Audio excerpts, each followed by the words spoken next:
I'm attempting to read my physical TBR one reading log at a time where I pick books from this giant jar and I have to read these books or get rid of them. So read it or unhaul it. This is going to be my last one for 2024. I am a little scared because I just finished filming one. So for you it was last week, but for me it was yesterday. So we're having to start all over again. We're hoping the jar is going to be nicer to me because last month, for you, was a lot of French books, which I was clearly not ready for. Was that? Oh, there's a second one, which we're gonna throw it back in here. So, red, my brain cells. Okay, red is mystery, thriller, horror, and it is the shelf over here. So I'm gonna attempt to show you, and hopefully this time is going to be in frame, in focus on the right side, because things have been not working out well. So I'm gonna say it out loud because I keep forgetting. Mother Thing. Actually, I do remember that book. Let's go and grab it. I don't remember what it is about though, but I picked it up because of the cover. Okay, so like I was saying, these are my mystery, thriller, horror books. Let's. I think it's a white book. There it is. So, and I picked it up because again, it stood out, but also it stood out. I remember picking this up at a used bookstore, and I mean, the spine did stand out, but also when I picked it, I was like, oh, okay, I need to check this out. I believe this is horror, and I think there's going to be some kind of like motherhood social commentary, but I believe this is horror / haunted, possibly. We'll see. We're crossing our fingers it's going to go better than last week, but it's not super long. It's like 270 pages, so I can definitely read this, and then we'll be able to pick something else. We want to finish this on a high note because so far this year we have read, I didn't count them because we can't do that yet, but those are all the books that so far I have read or unhauled during the year. I have done, this is number 10, I think, officially, and obviously I've read more books throughout the year that are part of the giant jar, which we're going to go through these at the end of the year. I will do a video dedicated to counting, removing all the ones I have read, and then we'll be adding all the ones that I bought during the year. Luckily, I didn't buy that many this year, but we'll see how many soon.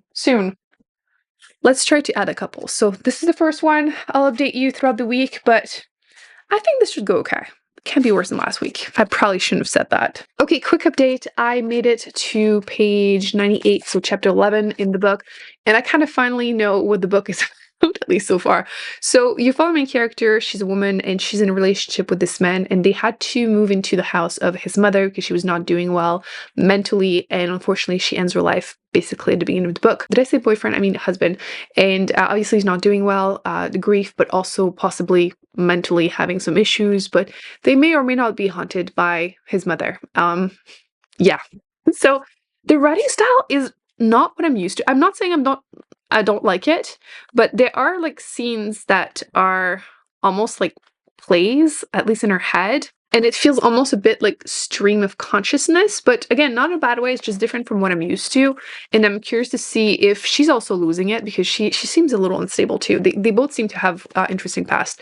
So yeah, I'm curious to see if they're actually haunted or if they're both losing it. And we'll see. Like I said, I have like 170 pages-ish left, so I'll update you. But it seems like there's going to be like actual play in there. I'll update you, but so far I'm actually liking it. I feel like I'm not making it sound like I am, but I am. So I just had the longest day ever, but I finished the book, so I wanted to talk about it. And I didn't put that many post-its actually, but this has to be one of the weirdest. But like not really in a bad way, because like you can see I'm prepared. I came prepared. I'm gonna just remove my makeup because I don't know if you can tell, but I'm gonna have my period tomorrow, and I have a friend that just popped, and it's so painful, and I need to like do something to calm it down. Anyway, I finished the book, and I'm not even sure how to review it. I feel like literally fiction girlies, especially if they like horror, they have to try this because yes, I said it was kind of weird, but it reminded me a little bit of Bunny, which might be a red flag for some of you. Granted, I also did not care for that book, but I feel like it's the same kind of weird, but this one is not in a bad way. I'm not selling this. I don't remember how much I had said about the premise, but basically this couple had moved into the house of the mother of her husband, and she was depressed. I mentioned she unalived herself, and she had to clean it up. So her husband is not doing well. He's basically being depressed, and she is slowly losing it. And you're getting the background, and both of them had rough childhood. Him with his mother being very enmeshed and depressed, and him also being up and down. And she also grew up with a mother that had some issues, would jump from men to men, and like a big old mess. And yeah, they're both slowly going nuttier, nuttier. And I don't really want to spoil it, but like it gets very unhinged. Very unhinged. So if you like these kind of books, then you should definitely check out Mother Thing, which Mother Thing could represent a few different things. It could be, you know, a sock that you give to like a monkey that lost his mom. For her, it was like a couch. Listen, such a weird book. Actually, let me check what I put to post it for, because I don't know how much I can tell you. Oh my god, yeah, I can't tell you that. Oh yeah, I forgot to mention that. Early in the beginning, while they are in the hospital, there's this woman that leaves a card with them, and she is like, you know, those people that can talk to ghosts or whatever. So like, you can see how that will be included in the whole madness. I swear this is the weirdest books I have read, but I couldn't put it down. Like it was engrossing. I don't even know what to rate this, because some section are like 5-star unhinged, but I can't say this is my cup of tea, but I did finish it happily. So I have no idea. Like it's at least 3.5-star, which is kind of where, you know, things start getting good for me. So I'm happy I read this. I had picked this up pretty randomly at a used bookstore, and I understand why I hadn't heard anyone mention this, but like, you know yourself. If that sounds appealing to you, you need to check it out. It was so different. And there's definitely like scenarios in her head that happened that, of course, now I'm not going to find any pages that has this, but like it's almost like plays in her head. And a lot of it is in her head. She is so unhinged.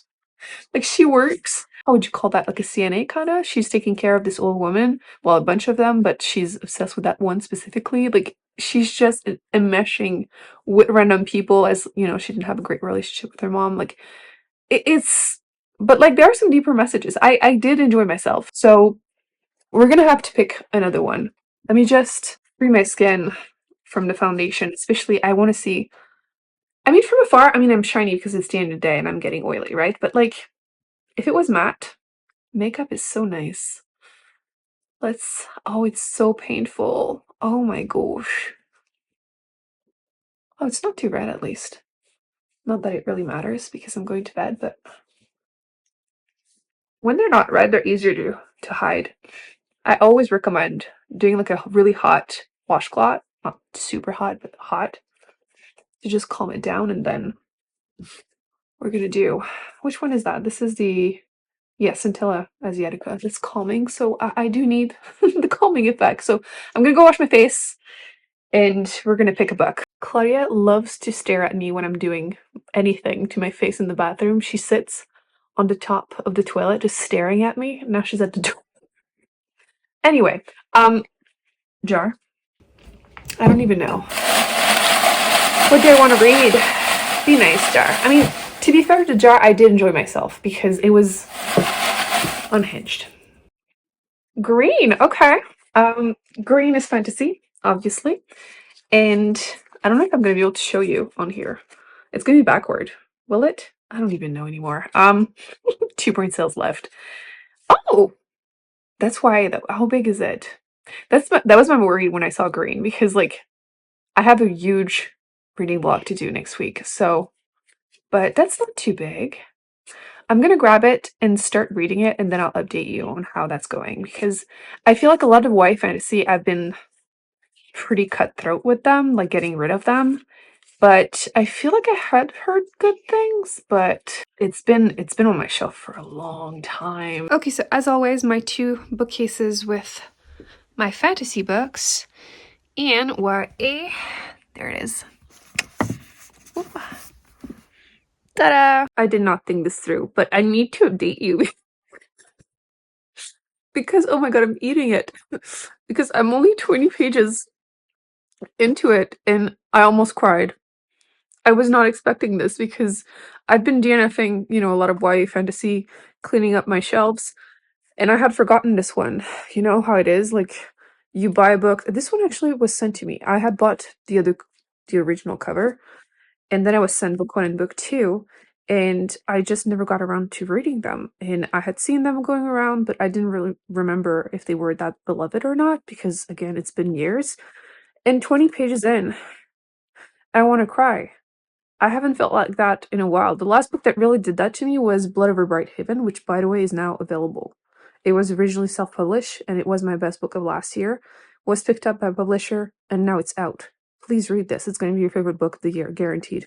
That book gave me teary eyes from the first chapter, and now this one is doing something similar. So it's too early to have much of an idea of what the plot is, as fantasy tends to be, but maybe I'm going to actually like this. Quick update. I am past the halfway point. I'm at page 276, and for some reason, I'm kind of waiting for the moment I'm not going to like it anymore. I don't know why, but I'm really enjoying myself. I'm hoping that there isn't some info about the series that I hadn't heard of that you're going to tell me in the comment section, because I'm going to be adding this to my list of series to finish or binge read, continue next year. It's going to be part of the challenge. I'm going to post that video in like January, but who would have thought that I would add a YA fantasy series to that list, because I felt like a lot of the ones tended to have all the same things over and over again that I don't really care for, tropes that are more common. And like there are definitely like a lot of romances. There seem to be like 2 love triangles, but like it's not bothering me yet. So I'm enjoying it. We're just going to keep going, and hopefully the last like 175 pages will keep being good. And I do have book 2 on my shelf. You probably saw that when I went and picked it up. So I can continue, not this one. I wish I had time.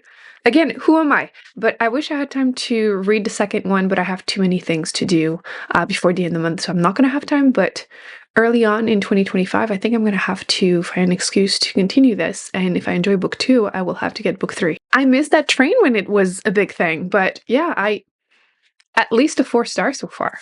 So I am currently dying in bed. We're not going to even talk about this, but I finished a book and I left it, so... See, this is why, even though I still have a bunch of YA books that I don't really read, I've been hesitating to get rid of them without giving them a shot, because once in a while I still find some that are absolutely worth reading, worth the hype. I don't remember if there was that much hype. I think so. But I looked it up, and it's a 4-book series. I wasn't sure if it was a trilogy or not, so I'm not going to rush and buy all of them, just in case. But I have book 2, so in January I'm going to be continuing this, hopefully. But I liked it. In terms of the story, bear with me. Of course, as always, there's this group of people, the scholars that have been conquered by another group that are more like strong people, whatever. But what matters is that the main female character becomes a slave in order to attempt to save her brother, who has been put in prison. It's her only family member left. And then you're also following, you know where this is going, this dude. He has spent his whole life training to become, a soldier, and he ends up going through these huge trials for reasons that I will not be spoiling. So you get where this is going.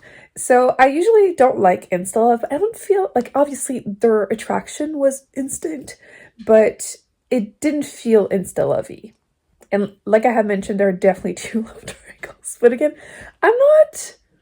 it's a classic trope that tends to be more miss than hit for me. But again, so far it's not been too bad.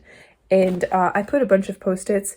I'll tell you the ones I can tell you because, okay, I've mentioned how often why I have the same weaknesses over and over again. And yeah, insta love is one of them for me. But one thing that I think is funny, and I try to mention it every time I read one because, again, it makes me laugh, is the way they describe the scent of usually the dude. Like, there's some descriptions that are annoying, like when they have these magical color eyes or hair, whatever, like it's a bit much. But the scent always makes me laugh because it's always the most random description. So as I go through the post-it, there's probably going to be like 5 of them that are about scent. So bear with me. Literally my first post-it. Okay. Smells of lemon and wind. And wind, okay. And something smoky like cedar. Okay. But like wind, what does wind smell like? Okay. Oh, that wasn't the first post-it. Oh no, the first one I can't tell you. Is it? Yeah, it's the page 20 I was telling you. Page 17. Yeah, that was painful. I don't appreciate it. But it got me to read the book, so whatever. Because that's often what I do nowadays whenever I try those YA books or the books on my shelf I'm not sure I'm going to read or not. I'll try them, X amount of pages, the first chapter, and decide. Well, I ended up reading the whole thing. So there's that. Oh, that's another thing I mention often, in more common in YA fantasy than adult fantasy, but they keep cutting their hands on purpose, or like, I don't understand this, because like, it was it the summer, I had this big blister on my hand and it annoyed me for like 2 weeks, and I complained about it because it's on your hands. So like, first off, it takes forever to heal because you're always, you know, moving, but like you feel it 24/7. It's like whenever you have something like in your mouth or your nose is blocked, like you can't stop thinking about it. But in these books, they're constantly doing it. And in the book, they did it twice. So the first time at page 85. But like, will it not bother you? You're literally fighting with a sword all the time. How is this, like, maybe they're just not, I don't know, big babies like me. But it would annoy me. But they're constantly doing it, which is, they're not healing faster than us. Like, they don't have magic. Anyway. Oh, another time. 151. Okay. Oh, gosh. Yeah, I can't tell you that one. Oh, another smell. This time, a clean smell like rain in the desert. Okay, that's more normal, I guess, but I guess. I don't feel like the rain smells clean, though. Isn't the smell like whenever it hits the ground, it's like the dirt that you're smelling? I will not Google that, but oh, that was another big one. I will not reveal. Again, a scent. Spice and rain. Okay, at least she's pretty consistent. Although wind has not been repeated yet. Oh yeah, I cannot tell you this one. I will say, no, I can't tell you that. I don't know if this is considered a spoiler or not, so I'm going to put mild spoil on the screen. I'm keeping this super vague in general. Like, it's not just about this book, but in general. I get really annoyed whenever the good person gets the chance to end the life of the bad person and they don't do it. Like, in this specific book, it makes sense. Like, sometimes it makes sense, there's some kind of explanation, but like, usually it just annoys me because like, okay, maybe you wouldn't survive, but like, things would be better if you did it. Anyway, I'm happy with it. I'm happy with the ending. It wasn't a huge cliffhanger or anything, which that is, you know, a big pet peeve in general. But the series all out. I did check, and book 4 came out in 2020. So like, that is the one good thing about being super late to reading a book series. But I think rating wise, I don't know what to do, because is that rude to say like as a YA book I'm rating it?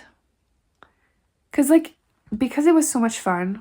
That is what I needed right now, and I kind of want to give it like a 4.5 for a YA book. I don't know how I feel about saying it that way, but that's how I feel. So I'm going to round it up to a 5 because I had fun and I really was not expecting it. So is it like an all-time favorite? I don't know yet. That's also something that's been happening to me whenever I read series now. The first book, it's almost like a tentative 5-star because I feel like the rest of the series might suck. But I have a good feeling. I enjoyed myself quite a bit. Listen, I still feel like crap, and just talking about it, you can see me, I went from like laying down dying to being like a little bit more animated. So if you still read YA fantasy and you haven't read this one, I would say pick it up, at least the first book, and I will let you know for the rest later on next year. And if you've read the series, let me know. Does it keep getting better and better? Is it just the first book that's good? I feel like I had seen people talk about like at least a second one too. So I feel like we ended this challenge on a fairly good note this month. The first one was a mess. But not in a bad way, just a really strange book, but I read it, and then a 5-ish star. So I almost forgot the most important part, which is to do this. We have Mother Thing. Oh yeah, that was good. 1. And then we have An Ember in the Ashes, and yay! I've read a lot of fantasy this year from this challenge. I'm happy with the way 2024 went in terms of this challenge. It was challenging at times, but I'm really excited. Like I was mentioning, I will be doing a video kind of doing the overview of how this year went, and we're gonna count. We're gonna have an actual number this time because I don't have any brain fog anymore. If you saw me last year's video, my brain couldn't function. I couldn't count. It was, anyway, my health is getting better. But yes, removing the ones I've read, counting, adding the ones that I bought this year, and then we'll have a proper number for next year because, of course, we are going to do it again in 2025, and we're hoping to go through more books. But I'm glad that I'm finally picking some like hidden gems because it's been nice to declutter my shelves, but I feel like this year was not a great year in terms of like finding a bunch of 5-star. But Who'd have thought? Who'd have thought? So I hope you enjoyed this video. I will be putting more on the screen that I recommend you check out, and I will see you in my next one. Bye.